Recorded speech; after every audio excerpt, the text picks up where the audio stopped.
Hi guys, and welcome to another episode of Love Learns. We're back again with Alex. Hi. And in this episode, we're going to talk a little bit about eating disorders. Mm-hmm. So Alex, you mentioned in a previous episode that you work with some clients with eating disorders. And you had an eating disorder yourself. Yeah. So what would be classed as an eating disorder? So there's the official classification. Mm-hmm. I think there's 8 different categories of eating disorder. Oh wow. Mainly, the one that you're going to see the most are anorexia, bulimia, binge eating. There's also, eating plastic, or there's really different things. There's people that are also really obsessed with clean eating and are only gonna eat raw vegetable or raw. So there's so many of them that there's one category that is actually any other eating disorder. Okay. But really, the DSM-5 will say that an eating disorder is any huge disturbance around food and eating behavior that is causing very negative impact on the body. Okay. And when you work with these clients, have they already been in this? Have they been diagnosed by a doctor, or is it more of a they suspect they have it? What kind of? That's such a good question. Both. Mm-hmm. So some clients come because they've been diagnosed for an eating disorder and have been through an NHS program. Usually, really often the NHS program runs a few weeks of group therapy, really often CBT, and they come because that's not enough, and they know now that they have a diagnosis and needs more help and wants to go to the root of the issue rather than trying to manage the behavior, which is a very important part of the treatment, but they want more. And others come, and I think we're going to probably talk about that a little bit later, but come because their family or friends are really worried about them, but they don't think they have a problem. Okay. So a big part of my job is to go against the denial and against the narrative of the eating disorder. Oh, wow, okay. And what kind of people do you tend to see? What kind of demographic or so demographic, I would say, even though it's another misconception that is younger girl, white, rich, or middle class. That's mainly who I see. But it's not. Eating disorder doesn't discriminate, but for some reason in my practice, these are the clients I see. So I see very high functioning professional. Oh wow. With a lot of perfectionism. Okay. That actually perfectionism is a part of the eating disorder. So it all go together. So people with an eating disorder are very harsh inner critic and are always performing and trying to do better. It's all a part of the disease. It's all go together. It's like a cluster of parts together. So I see this very high functioning, beautiful young lady who are really treating their body very badly, but they don't know what to do to get out of it. Wow. And I've seen a couple of males as well, so doesn't discriminate. A couple of males as well, just the same, just this really perfectionistic tendency that is in every area of their life, but then there's this kind of anger and rage around the body image and food. Oh wow. So would you say it's more the inner critic that kind of drives that kind of behavior? I think it goes hand in hand. Yeah. Like, I've never seen anyone with an eating disorder that doesn't have a really strong inner critic. But I've seen people with a very strong inner critic who don't have an eating disorder. Yeah. Yeah. Wow. Oh gosh, it sounds like the work that you're doing is very it's very different in the sense of there's different parts to it. So like when people come to you and they are struggling with an eating disorder, is there any reluctance to accept that they have an eating disorder, or is it a lot of the time is it? Yeah, there's a lot of reluctance for different reasons. I would say the main one is just what we've talked about. Say, oh, that's not that bad. They will find very difficult to admit they have a problem. So they are in my office because family and friends are worried. Yeah. But they are really high functioning, they've got great job, they go out, they eat out, they have a glass of wine here and there, just like, I don't have a problem, you know. But you see them, and especially for, you know, the people suffering from anorexia that are very high functioning, you see them, you know, they're really underweight, they restrict, they over exercise, but they think there's no problem. So a big part of my job is to go against that and to bring some tough love and to explain to them the impact of their eating behavior on their bodies. Yeah. And one question I often ask is, you know, how do you see your future? Yeah. And they're going to say, oh, I want children, or I want this career, or I want both. And I have to be the bearer of bad news and say, you know, if you continue to harm your body that way, you won't be able to have any children because your hormones are now affected. Your body is eating itself. And you know, you want this great career, but eventually your body is going to give up and you're going to be on a bed, force-fed. So it's really, really difficult to hear, but that's my job. Yeah. I had to go against this narrative from the eating disorder that's going to tell you everything is fine and pushes you until there's no return possible. Oh wow. And when people hear that, how do they usually take it?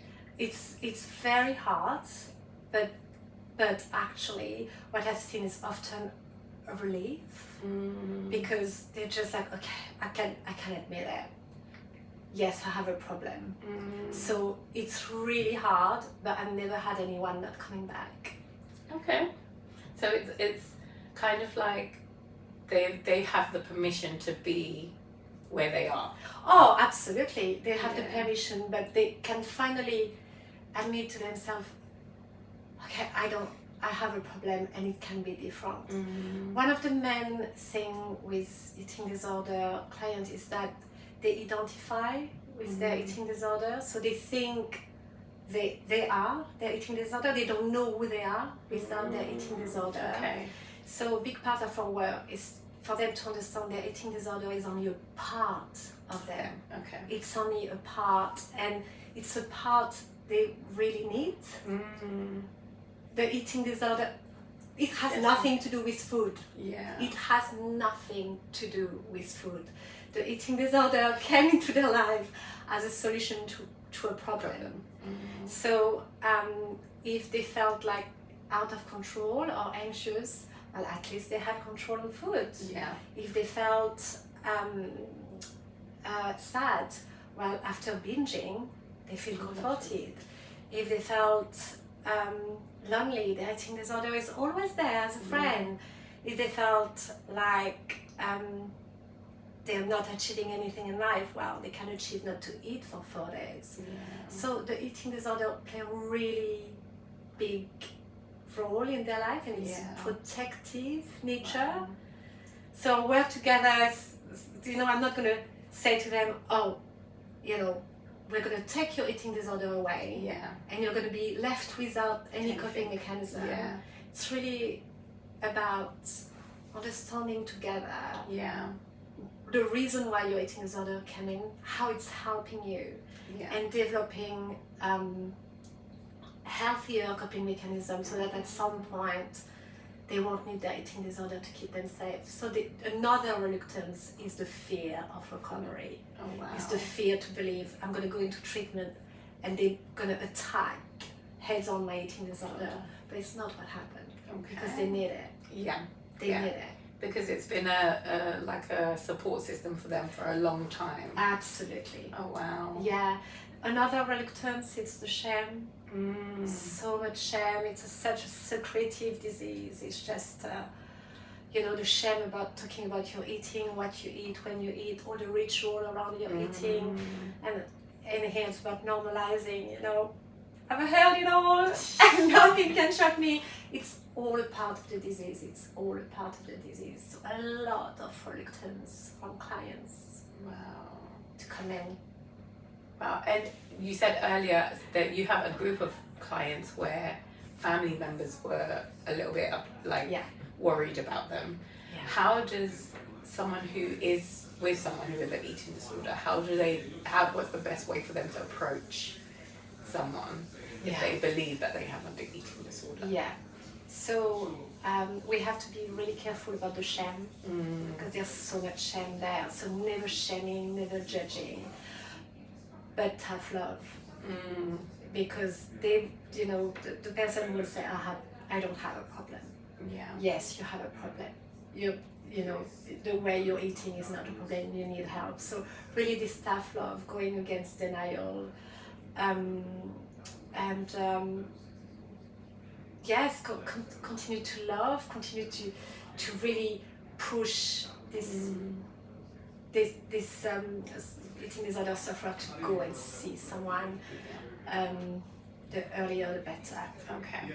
And if they are if you are trying to offer that to someone, so you're offering them tough love, and they start to distance themselves from you, what is the best way for you to?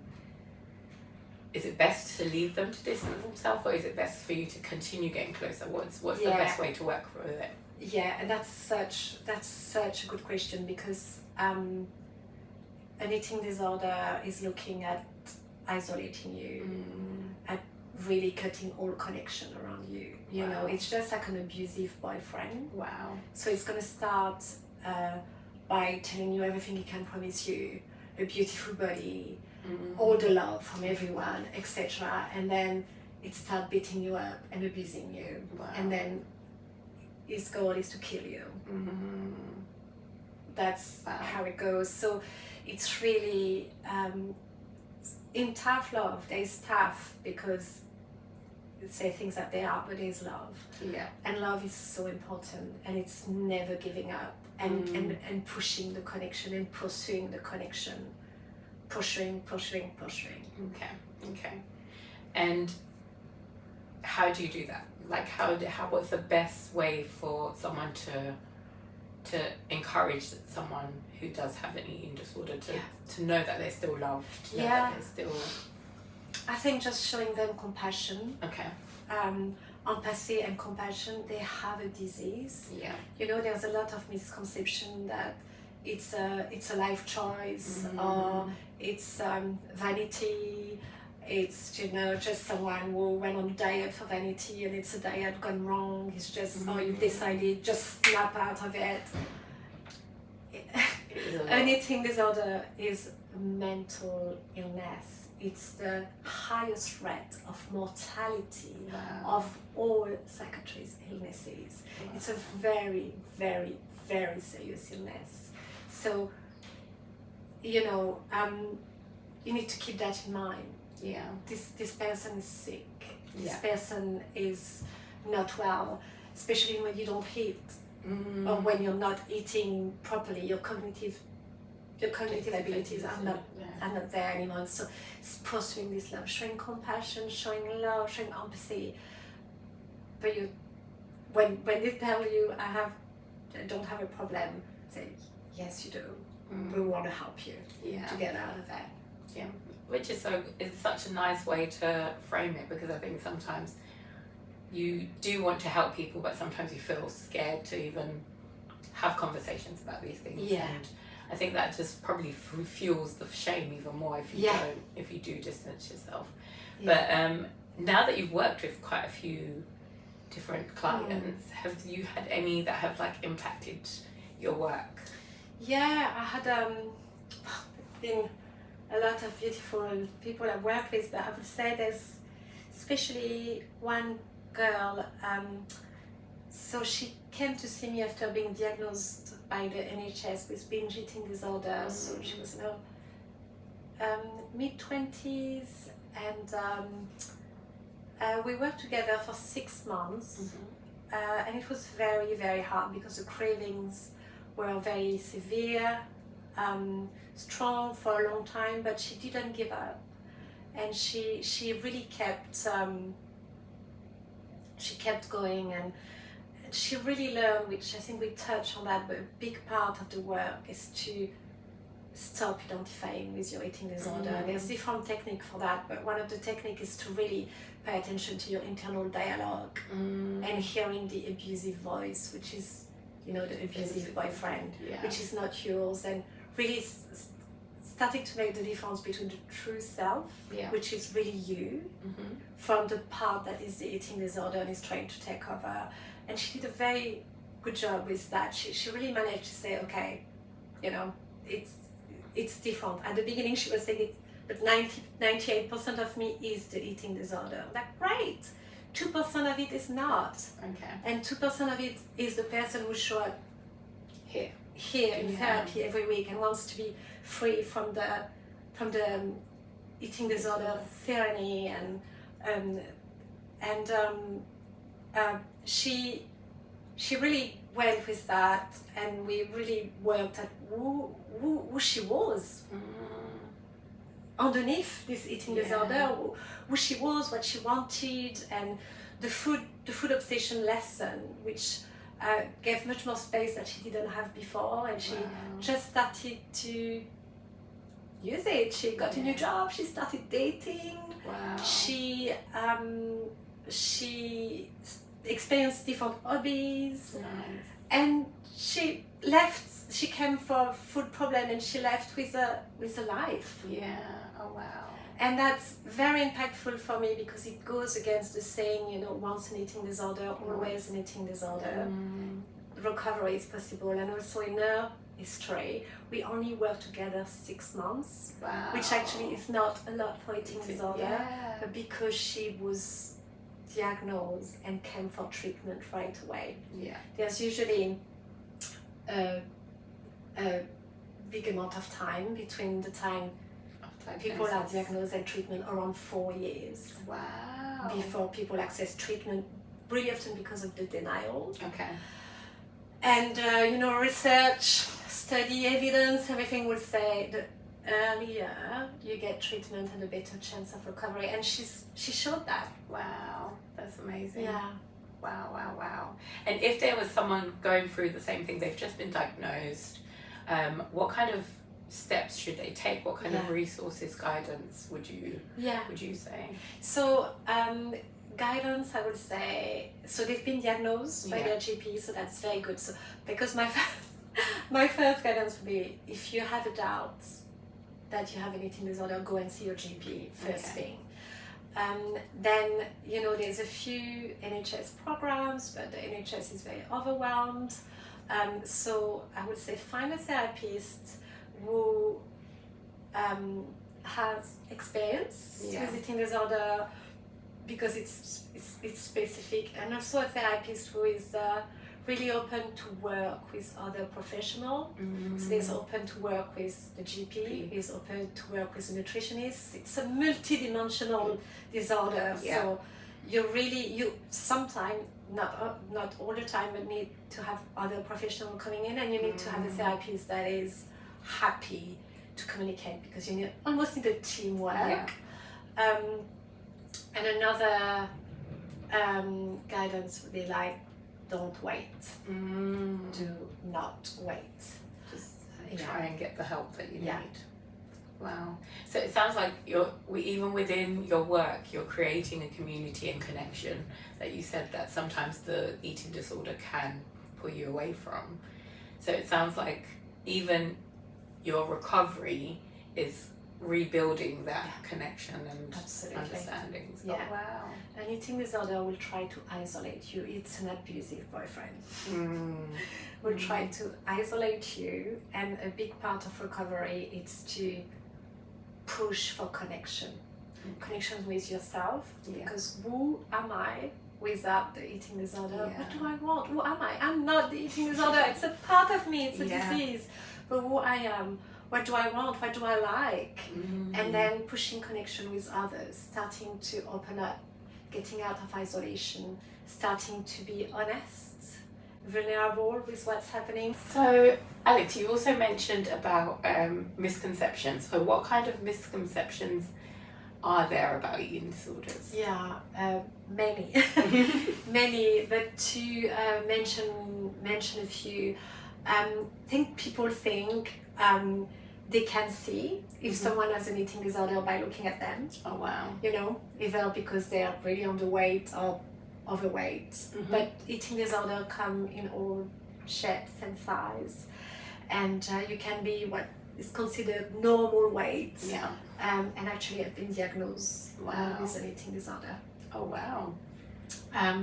Another one can be that I think we talked a little bit about that is just a phase. Yeah. It's nothing. It's just, you're just going to step out of it. Yeah. While it's the deadliest mental illness. It's just not this thing that, this glamorous thing or this vanity thing. It's a really dangerous mental illness. And I would say the other misconception is that it's gonna affect, white, female, middle class teenager, while, eating disorder doesn't discriminate. It's affect everyone from every socioeconomic, cultural background, every age, from children to elderly. Wow. And men and women as much. Well, as much as more women, but more and more men are diagnosed now. It's just that they weren't diagnosed before, because even professionals had an idea of who was getting eating disorder. But they are a high risk population, which actually are women going through transition, like going from school to adult life, or pregnancy, or menopause. Oh wow. They are high risk, but it doesn't mean that it doesn't affect anyone else. Oh wow. And at those points they tend to be like hormonal changes around those ages. Yeah, I think hormonal play a big part.